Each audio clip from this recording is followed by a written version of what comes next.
Chapter 4 India's external relation, ഇന്ത്യയുടെ വിദേശ ബന്ധങ്ങൾ. ഈ ചാപ്റ്ററിൽ പ്രധാനമായിട്ടും ചോദിക്കുന്ന ഒരു വൺ വേർഡാണ് ഇന്ത്യയുടെ വിദേശ നയത്തിൻ്റെ ശില്പി, architect of India's foreign policy Jawaharlal Nehru ആണ് കേട്ടോ. പിന്നെ ജവഹർലാൽ നെഹ്റുവിൻ്റെ വിദേശ നയത്തിൻ്റെ ലക്ഷ്യങ്ങൾ അവിടെ മാറരുത്. ഇന്ത്യയുടെ വിദേശ നയത്തിൻ്റെ ലക്ഷ്യങ്ങളും ജവഹർലാൽ നെഹ്റുവിൻ്റെ വിദേശ നയത്തിൻ്റെ ലക്ഷ്യങ്ങളും രണ്ടായിട്ട് പഠിക്കണം. ജവഹർലാൽ നെഹ്റുവിൻ്റെ വിദേശ നയത്തിൻ്റെ ലക്ഷ്യങ്ങൾ ഒന്ന്, protect the sovereignty of India that we achieved through a continuous approximately 200 years fight against British. അപ്പം ബ്രിട്ടീഷുകാർക്കെതിരെ പോരാടി നേടിയ നമ്മുടെ പരമാധികാരം സംരക്ഷിക്കുക എന്നതായിരുന്നു വിദേശ നയത്തിൻ്റെ ഒന്നാമത്തെ ലക്ഷ്യം നെഹ്റുവിൻ്റെ. രണ്ടാമത്തത് geographical unity of India, protect the geographical unity of India, ഇന്ത്യയുടെ ഭൂമിശാസ്ത്ര ഐക്യം സംരക്ഷിക്കുക. മൂന്നാമത്തത് റാപ്പിഡ് ഇക്കണോമിക് ഗ്രോത്ത്, ത്വരിതഗതിയിലുള്ള സാമ്പത്തിക വളർച്ച. ഈ 3 ലക്ഷ്യങ്ങൾ മുൻനിർത്തിയാണ് ജവഹർലാൽ നെഹ്റു അദ്ദേഹത്തിൻ്റെ വിദേശ നയം രൂപകൽപ്പന ചെയ്തത്. ഇനി ഭരണഘടനയുടെ ആർട്ടിക്കിൾ 51 സത്യത്തിൽ ഇന്ത്യയുടെ വിദേശ നയത്തെ പറ്റി പറയുന്നത്. അപ്പം ഏത് ആർട്ടിക്കിൾ പ്രകാരമാണ് ഇന്ത്യയുടെ വിദേശ നയം എന്ന് ചോദിച്ചാൽ ആർട്ടിക്കിൾ 51. ഓക്കെ. ഈ basic objective of India's foreign policy, ഇന്ത്യയുടെ വിദേശ നയത്തിൻ്റെ ലക്ഷ്യങ്ങൾ. ഇത് ആദ്യകാല ലക്ഷ്യങ്ങളാണ്, ഇപ്പം മാറിക്കൊണ്ടിരിക്കും. ഒന്ന്, opposition to imperialism, colonialism and racism, വർണ്ണവിവേചനത്തിനും കോളനി വാഴ്ചക്കും ഏകാധിപത്യ വാഴ്ചക്കും എതിരാണ് ഇന്ത്യയുടെ വിദേശ നയം. പരമാവധി വിദേശ സഹായം ലഭിക്കുക എന്ന ലക്ഷ്യം മുൻനിർത്തിയാണ് നമ്മുടെ വിദേശ നയത്തിൻ്റെ രണ്ടാമത്തെ ലക്ഷ്യം. അതാണ് ഫോറിൻ എയ്ഡ്, വിദേശ സഹായം പരമാവധി ലഭ്യമാക്കുന്ന രീതിയിലുള്ള ഒരു വിദേശ നയം. മൂന്നാമത്തേത് ഐക്യരാഷ്ട്രസഭയിലുള്ള വിശ്വാസമാണ്. ഇന്ത്യക്ക് UNOയിൽ വലിയ ട്രസ്റ്റ് അർപ്പിച്ച ഒരു രാജ്യമാണ് ഇന്ത്യ. നാലാമത്തെ പീസ്ഫുൾ കോഎക്സിസ്റ്റൻസ്, സമാധാനപരമായ സഹവർത്തിത്വം. ഏത് പ്രശ്നത്തിലും ചർച്ചയിലൂടെ പരിഹരിക്കണമെന്നതാണ് നമ്മുടെ ഒബ്ജക്റ്റീവ്, നമ്മുടെ ലക്ഷ്യം. മറ്റൊന്ന് നോൺ അലൈൻമെൻറ്റ്, ചേരിചേര മൂവ്മെൻറ്റ്. അതിപ്പോൾ ഇല്ല, 100 ശേഷം ചേരിചേര നയമില്ല. ലോകത്ത് 2 ചേരികളൊന്നുമില്ല, മൾട്ടി ചേരികളാണ് ഇപ്പോൾ ലോകത്തുള്ളത്. അപ്പോൾ ഇതെല്ലാമാണ് ഇന്ത്യയുടെ വിദേശ നയത്തിൻ്റെ ലക്ഷ്യങ്ങൾ. പിന്നെ പഞ്ചശീല തത്വങ്ങൾ നമുക്കറിയാം. 1954 പ്രധാനമന്ത്രി ജവഹർലാൽ നെഹ്റുവും ചൈനീസ് പ്രൈം മിനിസ്റ്റർ ചൗവൻ ലായും തമ്മിൽ ഒപ്പുവെച്ചിട്ടുള്ള ഒരു മ്യൂച്വൽ റെസ്പെക്റ്റ് ഉൾക്കൊള്ളുന്ന ഒരു മെമ്മോറാണ്ടമാണ് പഞ്ചശീല തത്വങ്ങൾ എന്ന പേരിൽ അറിയപ്പെടുന്നത്. അതിൽ പ്രധാനമായിട്ടും പരസ്പരം ബഹുമാനിക്കുക, പരസ്പരം ടെറിറ്ററി ഭൂമിശാസ്ത്ര ഐക്യം കാത്തു സൂക്ഷിക്കുക, പരമാധികാരം കാത്തു സൂക്ഷിക്കുക, മ്യൂച്വൽ നോൺ അഗ്രഷൻസ്, പരസ്പരം അങ്ങോട്ടും ഇങ്ങോട്ടും ആക്രമിക്കാതിരിക്കുക, ഇൻറ്റേർണൽ അഫയേഴ്സിൽ non interference in the internal matters of each others. ഇന്ത്യയുടെ ആഭ്യന്തര കാര്യങ്ങൾ ചൈനയോ, ചൈനയുടെ ആഭ്യന്തര കാര്യങ്ങൾ ഇന്ത്യയോ ഇടപെടാതിരിക്കുക,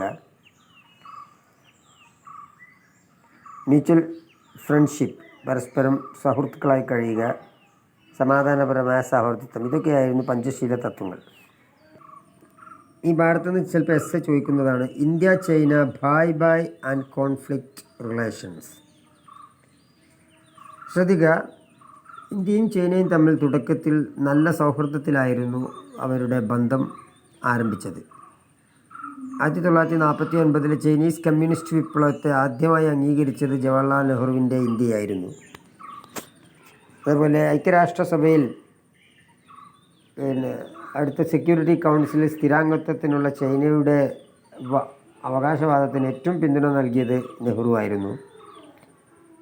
ഇന്ത്യയും ചൈനയും തമ്മിൽ നെഹ്റുവിൻ്റെ കാലത്ത് അതിർത്തി രക്ഷാസേനയെ ഇന്ത്യ നിയോഗിച്ചിരുന്നില്ല. പകരം പാരാമിലിറ്ററി ആയിരുന്നു അവിടെ ഉണ്ടായിരുന്നത്. പിന്നെ ഇന്ത്യയും ചൈനയും തമ്മിൽ പഞ്ചശീല തത്വങ്ങൾ ഒപ്പുവെച്ചിരുന്നു. ഇതെല്ലാം കാണിക്കുന്നത് ഇന്ത്യയും ചൈനയും തമ്മിലൊരു നല്ല ബന്ധമായിരുന്നു തുടക്കത്തിലുണ്ടായിരുന്നത് എന്നതാണ്. എന്നാൽ രണ്ട് കാര്യങ്ങൾ ഇന്ത്യയും ചൈനയും പരസ്പരം ശത്രുക്കളാക്കി മാറ്റി. അതൊന്ന് ബോർഡർ ഇഷ്യൂ, മറ്റൊന്ന് ദലൈലാമ ഇഷ്യൂ ആയിരുന്നു. ലാമ ഇഷ്യൂ അല്ലെങ്കിൽ ടിബറ്റൻ ഇഷ്യൂ. ഒന്നാമത്തത് ചൈനയും ഇന്ത്യയും തെറ്റാനുള്ള ഒന്നാമത്തെ കാരണമാണ് ടിബറ്റൻ ഇഷ്യൂ അല്ലെങ്കിൽ ദലൈലാമ ഇഷ്യൂ. എന്ന് വെച്ചാൽ 1950 ചൈന ടിബറ്റിനെ ആക്രമിക്കുകയും അത് ചൈനയുടെ ഭാഗമാക്കി മാറ്റുകയും ചെയ്തു. എന്നാൽ ടിബറ്റുകൾ ഈ ചൈനീസ് ആക്രമണത്തെ അല്ലെങ്കിൽ ഈ അതിക്രമത്തെ അല്ലെങ്കിൽ അധിനിവേശത്തെ അംഗീകരിച്ചിരുന്നില്ല. അവർ 1959 ആയപ്പോഴേക്കും അവർ ദലൈലാമയുടെ നേതൃത്വത്തിൽ ചൈന വിരുദ്ധ കലാപം ആരംഭിച്ചു ടിബറ്റിൽ. എന്നാൽ ചൈന സർവശക്തിയും ഉപയോഗിച്ച് ഈ കലാപത്തെ അടിച്ചമർത്താൻ ശ്രമിച്ചപ്പോൾ ലാമയും അനുയായികളും പൊളിറ്റിക്കൽ എസ്ലിമായിട്ട് അല്ലെങ്കിൽ രാഷ്ട്രീയ അഭയാർത്ഥികളായിട്ട് ഇന്ത്യയിലേക്ക് ഒളിച്ചോടി. ഇവർക്ക് രാഷ്ട്രീയ അഭയം നൽകി ഇന്ത്യ.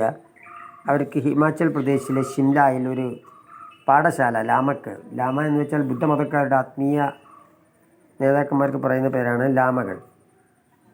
അവിടെ ഒരു മദ്രസ ഉണ്ടാക്കാൻ ഷിംലയിൽ നമ്മുടെ പാഠശാല ഉണ്ടാക്കാൻ അനുമതി കൊടുത്തു. ഇതിനെ ചൈന എതിർത്തു.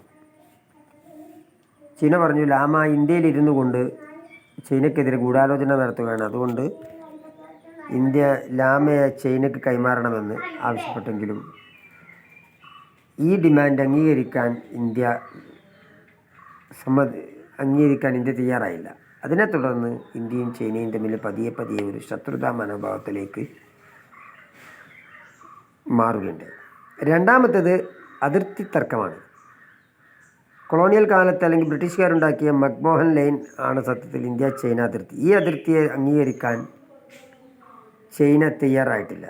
ഇന്ത്യക്കും ചൈനക്കും ഈ കാശ്മീരിൻ്റെ ലഡാക്ക് റീജിയനിൽപ്പെട്ട അക്ഷാച്ചിൻ ഏരിയയിലും NEFA area, north eastern frontier agency, അതായത് അരുണാചൽ പ്രദേശിലെ ഏരിയയിലും ബോർഡറുണ്ട്, നമുക്ക് അതിർത്തി പങ്കുണ്ട്. ഈ രണ്ടതിർത്തിയും ചൈന അംഗീകരിച്ചിട്ടില്ല. 1957-59 കാലത്ത് ചൈന അക്ഷാച്ചിൻ ഏരിയയിൽ ഒരു സ്ട്രാറ്റജിക് റോഡ് നിർമ്മാണം ആരംഭിച്ചു. ഇങ്ങനെ ഇരിക്കുമ്പോഴാണ് ഇന്ത്യ അതിനെ അത്ര അങ്ങ് മൈൻഡ് വെച്ചിരുന്നില്ല. ആ സമയത്താണ് 1962 ഒരു മുന്നറിയിപ്പില്ലാതെ ചൈന നേഫ ഏരിയയിലും അക്ഷാച്ചിൻ ഏരിയയിലും ശക്തമായ ഒരു ആക്രമണം ആരംഭിച്ചു ഇന്ത്യക്കെതിരെ. ഈ അക്ഷാച്ചിൻ ഏരിയയിൽ, അതായത് കാശ്മീരിലെ അക്ഷാച്ചിൻ ഏരിയയിൽ ഒരു പരിധിവരെ ചൈനയുടെ ആക്രമണത്തെ തടക്കാൻ നമുക്ക് സാധിച്ചു. കാരണം പാകിസ്ഥാനെതിരെ ഉണ്ടായിരുന്ന സൈന്യത്തെ ഡീപ്പോർട്ട് ചെയ്തുകൊണ്ട് അവിടെ നമുക്ക് ഡിഫെൻഡ് ചെയ്യാൻ പറ്റി. എന്നാൽ നേഫ ഏരിയയിൽ, അരുണാചൽ പ്രദേശിൻ്റെ ഏരിയയിൽ ചൈനയുടെ ആക്രമണത്തെ തടുക്കാൻ ഇന്ത്യൻ സൈന്യത്തിന് സാധിച്ചില്ല എന്ന് മാത്രമല്ല, ഒരു വൻ പരാജയമായിരുന്നു അരുണാചൽ ഏരിയയിൽ ഉണ്ടായിരുന്നത്. ഇതാണ് ഇന്ത്യ ചൈന തർക്കം. ഈ 1962 ചൈന യുദ്ധം എന്നാണ് ഇതിനെ അറിയപ്പെടുന്നത്. ആഴ്ചകൾക്ക് ശേഷം ചൈന തന്നെ ഏകപക്ഷീയമായിട്ട് യുദ്ധം അവസാനിപ്പിക്കുകയാണ് ചെയ്തത്. ഇനി ചൈന യുദ്ധത്തിൻ്റെ അനന്തരഫലങ്ങൾ. ഇന്ത്യയുടെ ചരിത്രത്തിൽ ഏറ്റവും നാണം കെട്ട ഒരു യുദ്ധമായിപ്പോയിരുന്നു സത്യത്തിൽ ഇന്ത്യ ചൈന യുദ്ധം. കാരണം ഓർക്കാപ്പുറത്തുണ്ടായ പെട്ടെന്നുണ്ടായ, മുന്നറിയിപ്പില്ലാതെ ഉണ്ടായ ചൈന ആക്രമണത്തിൽ പിടിച്ചു നിൽക്കാൻ നേഫ ഏരിയയിൽ ഇന്ത്യൻ സൈന്യത്തിന് സാധിച്ചില്ല. നിരവധി പട്ടാളക്കാരാണ് അന്ന് ഇന്ത്യക്ക് നഷ്ടപ്പെട്ടത്. നിരവധി ഭൂപ്രദേശം ഇന്ത്യക്ക് നഷ്ടപ്പെട്ടു. ഇത് നെഹ്റുവിൻ്റെ രാഷ്ട്രീയ ഇമേജിന് ഭയങ്കര കോട്ടം തട്ടി. അന്താരാഷ്ട്ര തലത്തിലും ആഭ്യന്തര തലത്തിലും ഇന്ത്യ നാണം കെട്ടു എന്നതാണ് ചൈന യുദ്ധത്തിൻ്റെ മറ്റൊരു അനന്തരഫലം. നിരവധി പട്ടാള കമാൻഡർമാരും അതേപോലെ പ്രതിരോധ മന്ത്രി വി കെ കൃഷ്ണമേനോനും രാജിവെക്കേണ്ടി വന്നു. കമ്മ്യൂണിസ്റ്റ് പാർട്ടി പിളർന്നു. ഇതെല്ലാമാണ് ഇന്ത്യ ചൈന യുദ്ധത്തിൻ്റെ അനന്തര ഫലങ്ങൾ.